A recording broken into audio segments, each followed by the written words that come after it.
నమస్తే, నేను సిరి. 'తండేల్' ఈ సినిమా అయితే రిలీజ్ అయిపోయి మొత్తానికైతే పాజిటివ్ టాక్‌నైతే సొంతం చేసుకుంది. మరి అంటే ఫస్ట్ వీకెండ్ అయితే కంప్లీట్ చేసుకుంది. మరి వీకెండ్ కలెక్షన్స్ ఎట్లా ఉన్నాయి అనే దాన్ని మనకి వివరించడానికి మనతో పాటు ఉన్నారు ప్రముఖ సీనియర్ జర్నలిస్ట్ యజ్ఞమూర్తి గారు. నమస్కారం సార్. నమస్తే శ్రీ. సో 'తండేల్' సినిమా రిలీజ్ అయ్యి ఎట్టకేలకైతే ఒక పాజిటివ్ టాక్ తెచ్చుకుంది. అండ్ ఇప్పటికీ ఎట్లా అంటే సినిమాకి అయితే ఆడియన్స్ అయితే వెళ్తున్నారు, సినిమాని బాగా ఆదరిస్తున్నారు అని చెప్పుకోవాలి. మొత్తానికైతే ఫస్ట్ వీకెండ్ అయితే కంప్లీట్ చేసుకుంది. మరి వీకెండ్ కలెక్షన్స్ ఎట్లా ఉన్నాయి సినిమాకి? మనకి సినిమా విడుదలకు ముందు ఇది 90 కోట్ల బడ్జెట్తో తయారైన సినిమా అని చెప్పేసి ఒక వార్త సర్క్యులేట్ అయింది. అందులో ఆల్మోస్ట్ 60 crores డిజిటల్ రైట్స్ ద్వారానే వచ్చేసినాయి అని కూడా మనం విన్నాం. డిజిటల్ రైట్స్లో అన్నీ కలిపి ఉన్నాయి. అంటే ఓటీటీ కానివ్వండి, అలాగే శాటిలైట్ కానివ్వండి, ఆడియో కానివ్వండి, ఇతరత్ర డబ్బింగ్లు కానివ్వండి, ఇవన్నీ కూడా కలిపి మొత్తానికి అట్లా వాళ్ళకి 60 crores ముందుగానే వచ్చేసినాయి ప్రొడ్యూసర్స్కి అనే మాట మనకు వినిపించింది. అంటే థియేటర్కి వచ్చినప్పుడు ఒక 30 crores వచ్చినా చాలన్నట్టు అనుకున్నారు. కానీ యాక్చువల్గా అయితే 37 నుంచి 40 crores వరకు కూడా దీని ప్రీ బిజినెస్ వాల్యూ అని చెప్పేసి ట్రేడ్ వర్గాల వాళ్ళు చెప్తున్నమాట. అంటే ఒకటే ఫిగర్ చెప్పలేదు కానీ కనీసం 37 crores minimum pre business value అనుకుంటే మరి ఎంతవరకు కలెక్ట్ చేసింది ఇప్పుడు ఇది అనేది ఒకసారి మనకు వచ్చినటువంటి అంటే 3 days కంప్లీట్ చేసుకొని ఇవాళ 4th డే. ఏదైనా సరే క్రూషియల్ ఏ సినిమాకైనా సరే, అంటే ఒక టాప్ స్టార్కైనా ఒక మీడియం స్టార్కైనా కానీ ఫస్ట్ వీక్ అనేది ఫస్ట్ వీకెండ్ ఫస్ట్ 3 days అంటే శుక్రవారం సినిమా రిలీజ్ అయితే 3 రోజులు, గురువారం రిలీజ్ అయితే 4 రోజులు. ఎందుకంటే శని ఆదివారాల్లో ఎక్కువగా సెలవు రోజులు కాబట్టి ఆ 2 రోజులు కూడా ఎక్కువగా కలెక్షన్స్ రావటం సహజం. మామూలుగా మొదటి రోజు రిలీజ్ రోజు ఎడుదిరిగా ఉంటాయి. సో అందు గురించి మన ఈ శుక్రవారం సినిమా రిలీజ్ అయ్యేది ఎందుకంటే అందు గురించి అనమాట అది పెట్టుకునేది.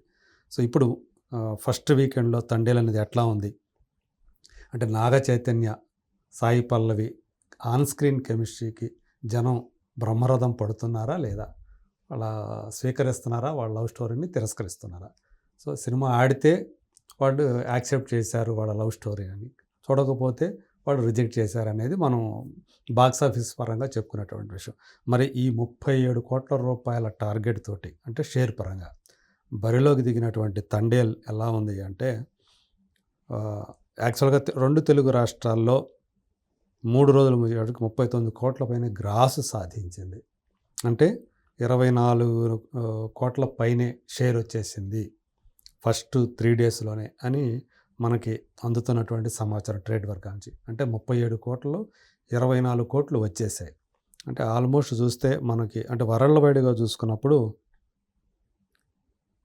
81% రికవరీ అని చెప్పేసి ఇక్కడ చెప్తూ ఉన్నారు. అంటే 81% అంటే చిన్న విషయం కాదు, చాలా చెప్పుకోదగ్గ రీతిలో 19% మాత్రమే మిగిలింది. 81% ఒకవేళ 80 అనుకున్నా కానీ కొంత వ్యారీ కనిపిస్తుంది వివిధ సోర్సెస్ నుంచి మనం చూసినప్పుడు, కొంత అటు ఇటుగా. సో ఏదేమైనప్పటికీ కూడా ఆల్మోస్ట్ 80% రికవరీ అనేది ఫస్ట్ 3 daysలోనే అది బిగ్ అచీవ్మెంట్స్ చెప్పాలి. నాగ చైతన్య గారికి ఇదే ఫస్ట్ సినిమా అనుకుంటా నాకు తెలిసినంత వరకు. ఈ రేంజ్లో కలెక్షన్స్ రావటం అనేది ఇదివరకు అయిందైతే లవ్ స్టోరీనే బిగ్ హిట్, అంటే ఎక్కువ కలెక్షన్స్ సాధించింది. ఇప్పుడు దాన్ని దాటేసింది. ఇంకా ఏం చెప్పాలంటే లవ్ స్టోరీ తర్వాత ఆయన చేసిన 'థ్యాంక్ యూ', 'కస్టడీ' సినిమాలు ఉన్నాయి కదా, ఆ 2 సినిమాలు కలిపి ఎంత గ్రాస్ చేసిందో ఇది 2.5 రోజుల్లోనే ఆ గ్రాస్ 2 సినిమాల గ్రాస్ని దాటేసింది కలిపినా కూడా. సో అంతగా దాన్ని బట్టి ఇది ఎంత ఆడియన్స్ నుంచి ఏ రకమైనటువంటి యాక్సెప్టెన్స్ లభించింది ఈ 'తండేల్' లవ్ స్టోరీకి అనేది మనం అంచనా వేసుకోవచ్చు. సో నైజాంలో అయితే ఆల్మోస్ట్ ఈ ఫస్ట్ వీకెండ్లోనే బ్రేక్ ఇన్ పాయింట్ దగ్గరకి వచ్చేసింది అనమాట. అంటే ఆల్మోస్ట్ 95% పైనే నైజాంలో అయితే రికవరీ వచ్చేసింది తెలంగాణలో. సో ఈ రోజుతోటి ప్రాఫిట్లో కూడా రాబోతున్నారు. బ్రేక్ ఇన్ అయిపోయి ఇక్కడ బయ్యర్లు అయితే ప్రాఫిట్ జోన్లోకి వచ్చేస్తూ ఉన్నారు. సీడెడ్ అయితే 3 రోజులు ముగిసే సమయానికి అక్కడ 5 కోట్ల రూపాయలుగా దాన్ని అంచనా వేశారు ప్రీ రిలీజ్ వాల్యూ. సో మనకు అందిన సమాచారం 3.35 crores షేర్ వచ్చేసింది. సో ఆల్మోస్ట్ ఇంకొక 1.5 crore లోపలనే వచ్చిందంటే షేర్ వచ్చిందంటే అది బ్రేక్ ఈవెన్ అయిపోయింది. అలాగే మిగతా రిమైనింగ్ ఆంధ్ర వచ్చేసి 12 క్రోర్స్గా అంచనా వేశారు. అది 10 క్రోర్స్ దాటేసింది. ఓకే. సో దాన్ని బట్టి మనకి అక్కడ మొత్తాన్ని 2 తెలుగు రాష్ట్రాల్లో ఈజీగా 2-3 రోజుల్లో అన్ని చోట్ల కూడా బ్రేక్ ఈవెన్ అయ్యే అవకాశాలు చాలా స్పష్టంగా కనిపిస్తున్నాయి. ఇక ఓవర్సీస్లో మాత్రం కొంచెం ఇక్కడ తెలుగు రాష్ట్రాల్లో ఉన్నంతగా ఆ వేవ్ అయితే కనిపించలేదు. అక్కడ 6 కోట్ల వాల్యూ గాను 3,70,00,000 వచ్చినాయి. సో ఇంకా 2,30,00,000 పైన షేర్ రావాల్సి ఉంది అక్కడ. సో అది మొత్తం అంటే ఫస్ట్ వీకెండ్ అయ్యేటప్పటికైతే రాకపోవచ్చు. సెకండ్ వీక్లో అక్కడ కూడా బ్రేక్ ఈవెన్ అయ్యే అవకాశాలు ఉన్నాయి. వేరేజ్ హిందీ వెర్షన్ మాత్రమే చాలా పూర్గా కనిపిస్తూ ఉంది. సో ఇక్కడ అంటే తమిళ్లో కూడా రిలీజ్ చేశారు. కర్ణాటకలో తెలుగు వర్షనే రిలీజ్ చేశారు. కర్ణాటకలో కూడా పర్వాలేదు అన్నట్టుంది కానీ బట్ మిగతా రిమైనింగ్ ఏదైతే హిందీ బెల్ట్ ఉందో ఆ Hindi belt out right reject చేసినట్టుగా మనకు కనిపిస్తుంది. దాని గురించి మళ్ళీ మనం మాట్లాడుకుందాము వేరే ఇంకొక టాపిక్లో. సో ఇది ప్రస్తుతానికైతే అంటే ఇక్కడ మనకి చెన్నైలో కూడా అక్కడ సినిమా అంతగా ఆకట్టుకోవాలి అక్కడ అక్కడ ప్రజలు. కొంచెం పర్వాలేదు. అక్కడ తక్కువ వాల్యూయే కాబట్టి అక్కడ ఎక్కువ వాల్యూ కాదు. బట్ దీనికి ఏదైతే మొత్తం కలిపి Karnataka, Tamil Nadu, rest of India ఏదైతే ఉందో సాధారణంగా అంటే కర్ణాటక రెస్ట్ ఆఫ్ ఇండియా అని చెప్తాము. అందులో తమిళనాడు కూడా ఉంది. తమిళనాడు, కేరళ అంటే ఉన్నప్పటికీ కూడా కేరళ అయితే అసలు లేనట్టే లెక్క అనుకోండి. తమిళనాడులో వచ్చేటప్పటికి తెలుగు వర్షన్, తమిళ వర్షన్ 2 రిలీజ్ అయ్యాయి. కర్ణాటక వచ్చేటప్పటికి తెలుగు వర్షన్ కూడా రిలీజ్ అయింది. సో అందువల్ల ఆ తెలుగు వర్షన్ వరకు పర్వాలేదు అన్నట్టుగానే ఉంది. వేరే తమిళ వర్షన్ అంత ఇదిగా లేదు. హిందీ వర్షన్ అయితే అసలు లేనట్టు కనపడుతుంది. అవుట్ రైట్ రిజెక్షన్ కనిపిస్తూ ఉంది. సో అది ఎందుకు జరిగింది ఏంటనేది మళ్ళీ మనం మాట్లాడుకుందాం.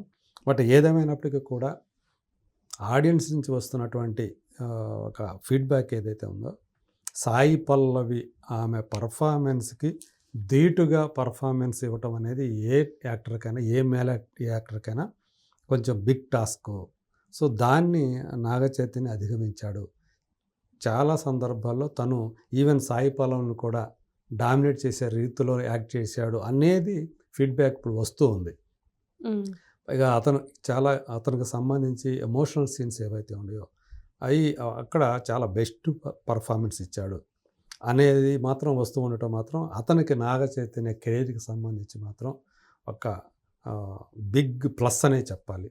సో ఈ సినిమా తర్వాత అతని కెరీర్ ఊపందుకునే అవకాశాలు, సో నిజమైనటువంటి అక్కినేని వారసుడు వచ్చాడు అనేటువంటి మాటలు కూడా మనకి థియేటర్ దగ్గర వినిపిస్తూ ఉన్నాయి. వాళ్ళు కూడా అక్కినేని అభిమానులందరూ కూడా అక్కినేని నాగేశ్వరరావు గారిని, నాగార్జున గారిని అభిమానించే వాళ్ళందరూ కూడా ఇప్పుడు నాగ చైతన్యం చూసి చాలా హ్యాపీ ఫీల్ అవుతున్నారు అని చెప్పేసి మనకి తెలుస్తూ ఉంది. మొత్తానికి చాలా రోజుల తర్వాత ఆ కుటుంబానికి ఒక పెద్ద హిట్ తండేల్ రూపంలో వచ్చింది అనేది మనం ఘంటాపదంగా చెప్పవచ్చు. వితిన్ 3 డేస్లోనే మనకి 80% రికవరీ అవ్వటం అనేది చిన్న విషయం కాదు.